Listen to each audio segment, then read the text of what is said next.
যারা একাত্তরকে ভুলিয়ে দিতে চায় তারা বাংলাদেশকে বিশ্বাস করে না বলে মন্তব্য করেছেন স্থানীয় সরকার মন্ত্রী মির্জা ফখরুল ইসলাম আলমগীর। তবে দেশের নতুন জাগরণে জুলাই গণ অভ্যুত্থানকেও ভোলা যাবে না বলে মত তার। শুক্রবার রাজধানীর কাকরাইলে এক সম্মেলনে তিনি আরও বলেন, দেশ পুনর্গঠনে সবাইকে সাথে রাখতে চায় বিএনপি। রাজধানীর ডিপ্লোমা ইঞ্জিনিয়ার্স ইনস্টিটিউটে সম্মিলিত সনাতন পরিষদের এই প্রতিনিধি সম্মেলন অনুষ্ঠানের শুরুতেই সনাতন ধর্মাবলম্বীরা তাদের বিভিন্ন দাবি তুলে ধরেন। আমরা যে আজকে এই সংখ্যালঘু বলে আমাদেরকে বারবার পিছিয়ে দেওয়া হচ্ছে, সেটাই হচ্ছে আমাদের এখন প্রশ্ন। অনতিবিলম্বে এই সংগঠনদের উদ্ধার করে জনগণের জন্য উন্মুক্ত করে দিবেন। সম্মেলনে প্রধান অতিথি ছিলেন স্থানীয় সরকার মন্ত্রী মির্জা ফখরুল ইসলাম আলমগীর।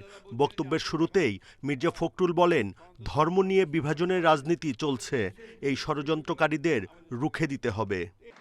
আমি পেছনে ফিরে তাকাতে চাই না, এই জন্য চাই না যে বারবার পিছনে থেকে অতীতচারিতা করে আমরা সামনের দিকে এগোতে পারি না।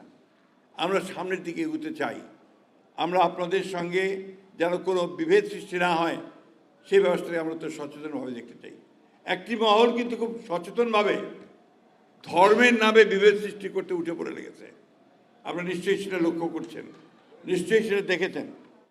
মন্ত্রী আরও বলেন, যারা দেশের স্বাধীনতায় বিশ্বাস করে না তারা মুক্তিযুদ্ধকে মুছে ফেলার চেষ্টা করে। গণতন্ত্রকে প্রাতিষ্ঠানিক রূপ দিতে একসঙ্গে কাজ করার আহ্বান জানিয়ে তিনি আরও বলেন, বিএনপি সবাইকে সাথে নিয়েই দেশ পুনর্গঠন করতে চায়। আমরা এখানে উগ্রবাদকে প্রশ্রয় দিতে পারি না, মৌলবাদকে প্রশ্রয় দিতে পারি না। আমরা এখানে একটা উদারপন্থী গণতান্ত্রিক বাংলাদেশ আমরা নির্মাণ করতে চাই। যারা একাত্তরকে ভুলে যেতে চায় বা ভুলিয়ে দিতে চায় তারা কখনো বাংলাদেশে বিশ্বাস করে না। বাংলাদেশে বিশ্বাস করতে হলে 1971 সালকে অবশ্যই অবশ্যই অবশ্যই সামনে আনতে হবে এবং সেইটাই নিয়েই আমরা এগিয়ে যাই সামনের দিকে। সংখ্যালঘুদের অধিকার আদায়ে পিছপা না হওয়ার আহ্বানও জানান স্থানীয় সরকার মন্ত্রী। আলোচনা করে আসবে আপনাদের। Buddhadeb Kundu, independent news, Dhaka.